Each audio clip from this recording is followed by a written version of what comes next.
and that you would take a 1,000-piece jigsaw puzzle and you empty the box, and you've got to start sifting through those pieces, and you want to start, if you're real good, you start at the corners, right? Try to put your corners together.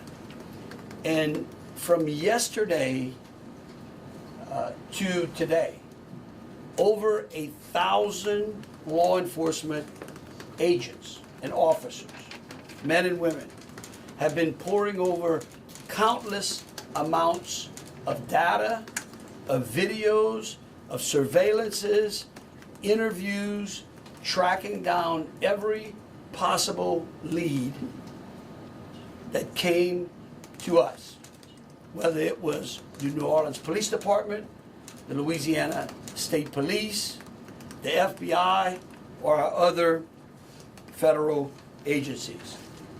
Also yesterday, I issued an emergency declaration. That declaration was meant to streamline resources and communications between state, local, and federal partners. And we're seeing the results of it. I also would like to remind everyone that what's going on in this city and this state is twofold. We've got an active criminal investigation going on, while we're also continuing to secure the city in preparation for 3 o'clock kickoff time for the Sugar Bowl. With that, I would also remind those who are in the city that as far as state resources are concerned, we have the Louisiana State Police, the Louisiana National Guard, which was part of that emergency declaration, which allowed us to put an entire MP company on the ground. Those become force multipliers, is what we call that in law enforcement and the military. That helps to add to the resources that we have. Wildlife and Fisheries, the Department of Corrections, DSF, DHS, our Veterans Affairs, our Probation and Parole, all state agencies.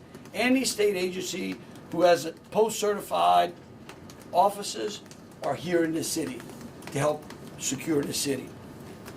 And so with that, I would like to turn it over to Christopher Rea, who is the Deputy Assistant Director of the FBI's Counter Terrorism Division. Chris? Thank you, Governor Landry.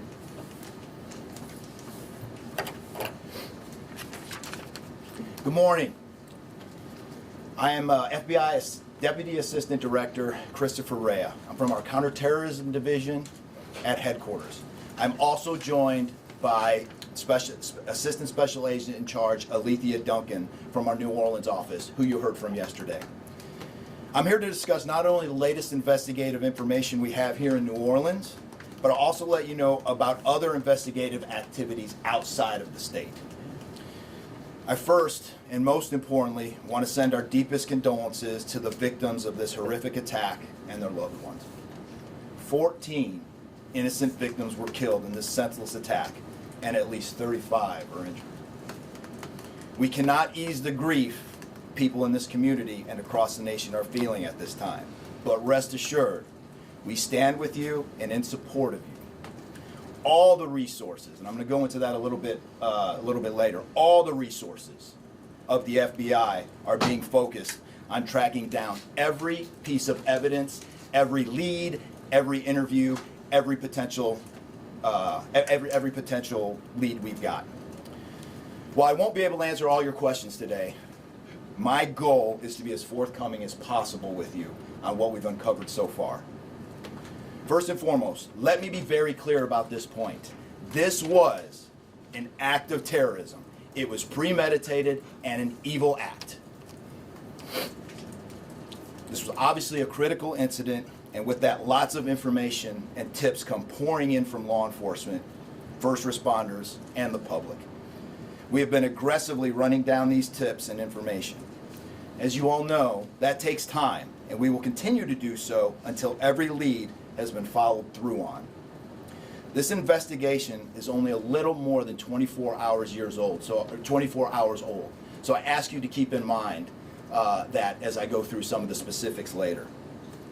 But at this point, currently, and this is another another fact I want to be clear on, we do not assess at this point that anyone else involved in this attack except for Shamsa Din Jabbar, the subject you've already been briefed on. A little bit about what the FBI is doing. So we are surging people and assets to the area from across the region and across the nation. Special agents in multiple field offices across the country have been deployed and are assisting with potential aspects of this investigation and following up on every lead. Additional teams of special agents, professional staff, and victim specialists continue to arrive to provide more investigative power and assistance to the victims and their families. We have also forward deployed a number of our critical incident response group assets, including members of our hostage rescue team, special agent bomb technicians, and crisis management coordinators. In addition, we have deployed more evidence response technicians to continue to process the various scenes that we have. So far, we have received just over 400 tips from the public, and that information is being followed up on both here in New Orleans and across the country. Some of the tips are here in New Orleans, and there are other tips in other states across the country that we are following up on. The FBI team and our law enforcement partners here are also reviewing hundreds of hours of surveillance and other video from both the French Quarter and other locations. As for a timeline, at this point, investigators believe Jabbar picked up the rented F-150 in Houston, Texas on December 30th. He then drove from Houston to New Orleans on the evening of the 31st, and he posted several videos to an online platform proclaiming his support for ISIS. There were 5 videos posted on Jabbar's Facebook account, which are time-stamped beginning at 1:29 a.m. and the last at 3:02 a.m. In the first video, Jabbar explains he originally planned to harm his family and friends, but was concerned the news headlines would not focus on the, quote, war between the believers and the disbelievers, end quote. Additionally, he stated he had joined ISIS before this summer. He also provided a will and testament.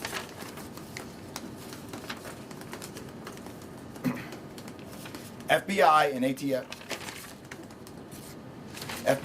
We have a couple different scenes at the location.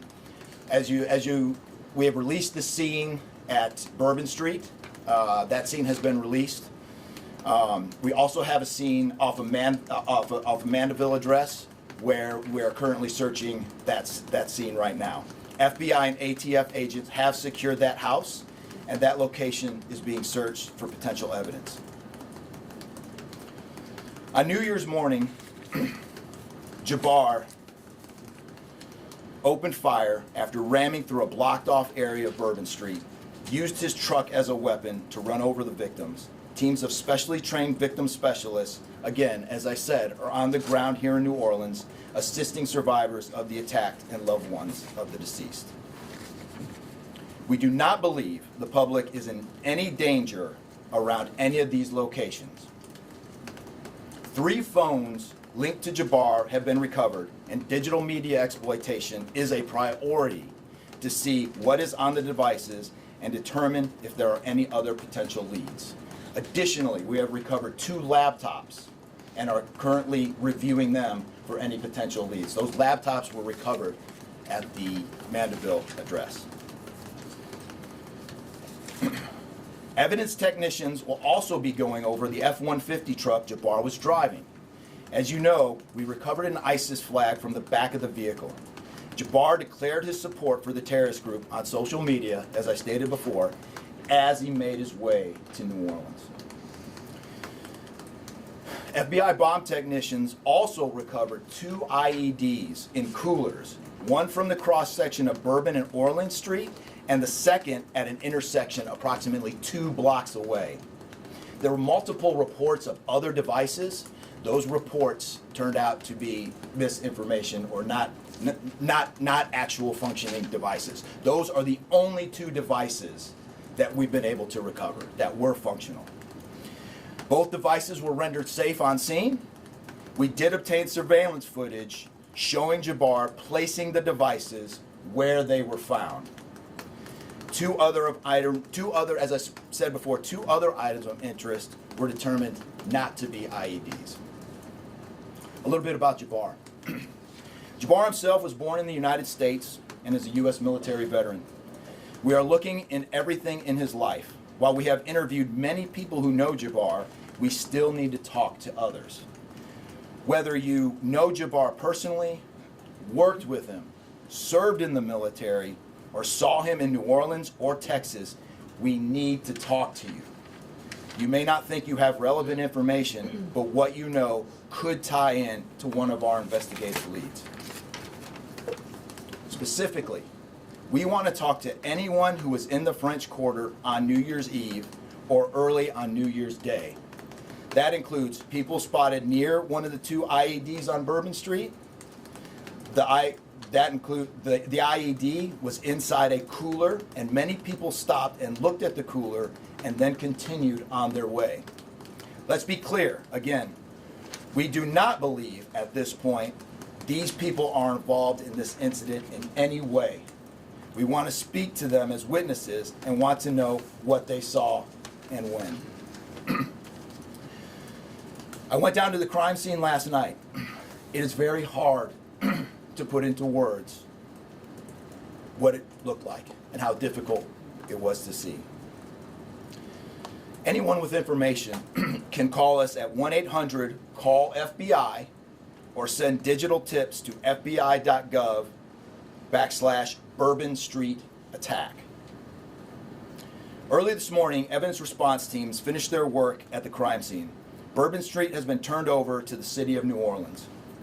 As you know, there's also an FBI investigation in Las Vegas. We are following up on all potential leads and not ruling everything out. However, at this point, there is no definitive link between the attack here in New Orleans and the one in Las Vegas. And again, I'll preface everything with what I started with in the beginning, which was this is very early in an investigation like this. Again, our thoughts and prayers are with the victims of this tragedy and everyone impacted across the country. They remain at the heart of our investigation. I also, although I've only been on the ground here a short time, I also want to express a sincere appreciation for our partners here, which include the U.S. Attorney's Office, HSI, ATF, the New Orleans PD, the Louisiana State Police, the Governor's Office, and countless others. At this point, I'm going to turn it over to the Special Agent in charge of ATF here, Josh Jackson.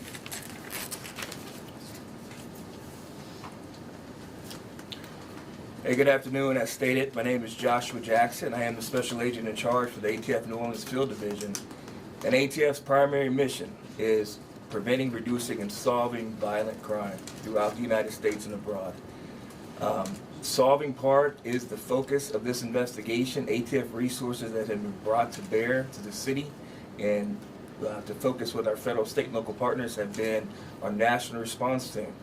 We spoke about the scene that's still being processed now. The national response team of ATF is a team of certified fire investigators, certified explosive specialists, fire engineers, electrical engineers. These folks will give us additional investigative leads to help the investigative team identify what happened at the location in Mandeville and identify how that fire started and move the investigation forward from there. Additional resources that ATF has brought to bear into the city. There's our ATF Special Response Team. This is a tactical team capable of handling any sort of enforcement operation. This team is deployed, on set, and ready for the Sugar Bowl today. This team is also made available to the Louisiana State Police and also New Orleans Police Department to assist with any efforts that they may have during this period. Additional resources, as the governor alluded to, he executed executive powers and had an emergency declared to where ATF was able to tap in to Emergency Support Function 13 resources. This allowed us to bring additional explosive detection canines so that we can safely sweep the city and safely sweep the Super Bowl in preparation for the game today. These resources will still be in the city as we lead up to the Super Bowl and through Mardi Gras. These type of ATF resources will be here. The last resources the ATF has brought to bear, and probably the most important one, is our victim witness coordinators. These folks come in and they provide resources to the victims and the family members that have suffered greatly during this tragedy. The entire city hurts, but the victims and the family members are in need of resources and care long after this investigation wraps up. This time next year, it'll be hard for the families and friends who suffered during this event.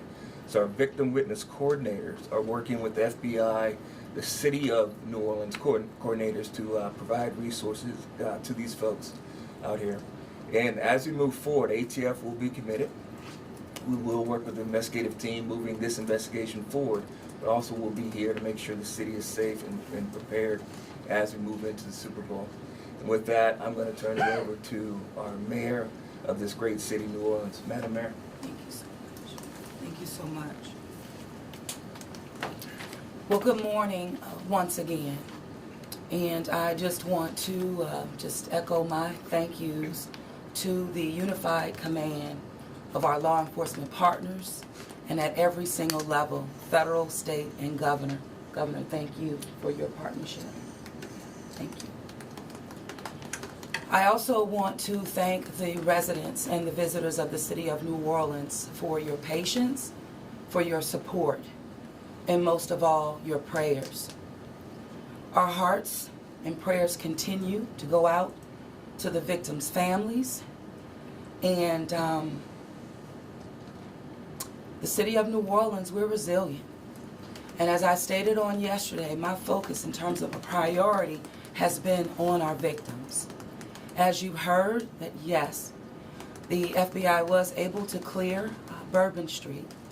And what that meant also for me in this city was that we were able to remove our victims, identify them, and notify their families. Real reverence. They mattered, the families matter, and matter to the city of New Orleans. In addition to that, I want to just thank again our federal partners in Washington listening to my plea personally for the additional resources to allow for the scene to be cleared, and again, attending to our victims. I walked by each one, and I did the sign of cross in my own way, because reverence, again, is important. So while we have been able to have Bourbon Street returned back to the city of New Orleans, and the due diligence has been done, that then allowed me to give the go-ahead to begin the cleaning of Bourbon Street. That started happening in the morning about 2 a.m. It was completed before 8 a.m. this morning. But that has really set the tone, I would say, and with the confidence that I have in the law enforcement partners, all of the resources that have been activated, how we have made sure that safety continues to be our top priority, how our assets have been deployed strategically, again, for the safety and the protection of our visitors and our residents in the city. And because of that, the confidence is there to reopen Bourbon Street to the public prior to game time today. The first order will be to allow for vendors to come in and service the businesses. That's important in order for us to stand up activation, as you know, Governor. And so with that, I want to reassure the public that the city of New Orleans is not only ready for game day today, but we're ready to continue to host large-scale events in our city because we are built to host at every single turn. I want to, again, thank all of those who responded to the FBI's call for information and tips. As you heard, that has been useful. Continue to do that. The investigation is still active and absolutely under the FBI's leadership. We will continue to operate and cooperate as we always have. So I want to also thank all of our partners for the added resources for victim and crisis management. We know that that's again important. Working with our partner, the Greater New Orleans Foundation, we have set up a fund for our victims' families for not only today but into the future. As you heard, this is going to be a long process for our people. So with that, the city of New Orleans, and with all of my confidence, we are ready. And we could not get here again without the unified presence, support, and cooperation. We are stronger together. And I want to say again, thank you so much. Thank you, Governor. So once again, the governor would like me to reiterate that Bourbon Street will be prepared for full activation before game time today. We know 3 p.m., so we're working towards 2:30 p.m. But prior to game time, the kickoff, Bourbon Street will be restored. So we're hard at work now. Our teams are now, and of course, working with our business community to serve our public and serve our residents and our visitors alike. In closing, I want to rest people assured that right now in the city of New Orleans, there's an unprecedented amount of law enforcement resources that are being utilized to close out and to hunt down and to finalize this investigation. I want to thank the FBI and all of our federal partners for the amount of resources they have poured into the city. This type of event can happen in any city. And that's the tragedy of it. And I think it's important for people to understand that to protect our citizens in America from evil, you have to crush it. You can't go out there and placate it. You can't go out there and say, oh, I'm going to put this in place and that in place and hope that evil doesn't show up on your doorstep, because it will. You have to crush it. And that's what we're going to do here. We're going to put it all behind us. We're going to continue to keep the victims, those that are in the hospital, either fighting for their lives or trying to recover, in our thoughts and in our prayers. But you know, this morning, and I don't want to single out just one news source, but I just happened to turn on Fox and Friends, and there was a young man who was interviewed, who was actually on Bourbon Street during this horrific act of terrorism. And they closed out by asking him, what now? And I think he summed it up. He said, look, we can't live in fear, because fear will paralyze us. He said, we come down to the city to enjoy ourselves and to entertain ourselves and to be with our friends and with our families, because that's who we are. Louisiana invented hospitality. The people in this city care for each other. And believe you me, we care about each one of the lives that were lost in the city of that. We will never forget them. But it would be a tragedy if we let their losses be snuffed out because of fear. This city will be back. We will be open to family and friends and loved ones who want some time to relax from the pressures of life. And so today, we're going to have us a sugar bowl. We're going to enjoy ourselves. We're going to keep those, again, who have lost loved ones in mind. And we're going to get on to the business of this city and this great country. With that, I'll take any questions. Governor, this is for you and the Assistant Director. The message has really changed since yesterday. Yesterday, the FBI said that people should be vigilant, that he did not act alone, that he likely had help, and now you're coming out the very next day and saying he was a lone wolf, everything is safe, the game moves on, everybody have a good time. How can you be so sure just 12 hours later? Well, we're going to bring him up.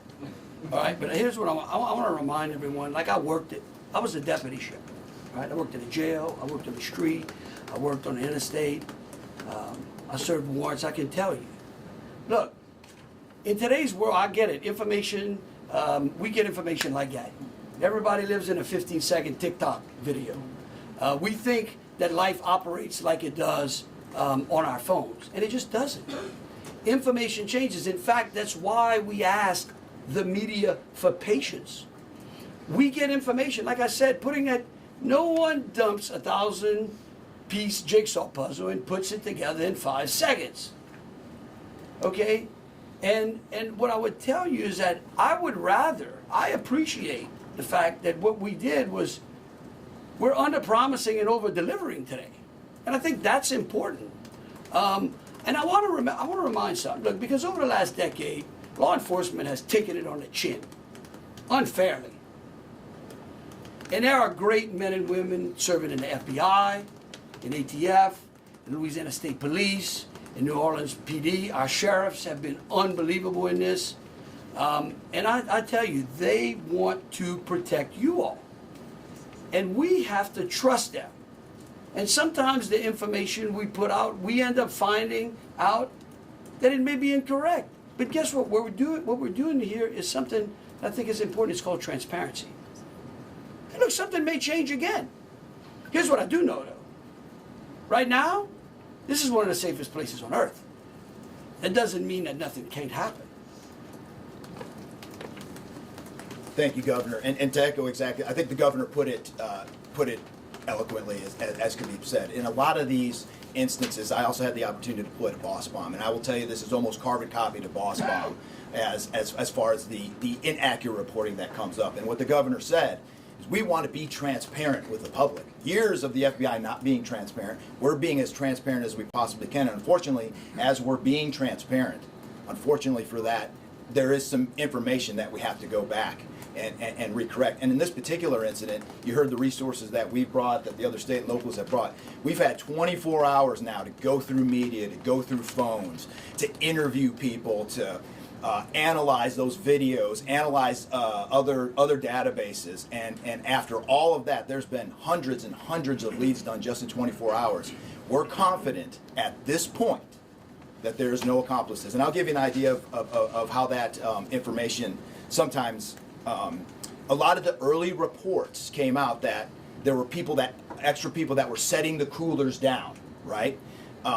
It turns out those were just patrons on the street that were looking inside the coolers, right? We didn't know that at first, so we had to kind of track all that down and put that to rest. So that's just an example, one of the pieces of information, but there were other pieces of information that after we got our feet under us a little bit and on the ground here, we were able to put together a much more accurate picture of the subject and his attention. Just So one follow-up. Was the suspect The wearing updated death toll, we just wanted to double check that, Yes. so 14, not 15? Sorry, sir. 14, and then the shooter himself would be 15 total, to include the shooter. And to Was clarify, the terrorist wearing a the suicide vest? IEDs, That's my follow-up. were the IEDs pipe bombs, and have you discovered a remote detonator anywhere? And when you said that you have surveillance footage of the suspect planting those IEDs, what time roughly were they planted? Yeah, those roughly a couple hours. I don't have the exact times in front of me. A couple hours prior to the attack. Before midnight, to after, attack. you know, if it was- Probably after midnight. After midnight. I want to say 1 or 2 in the morning, So but I he can't. left the area and came back.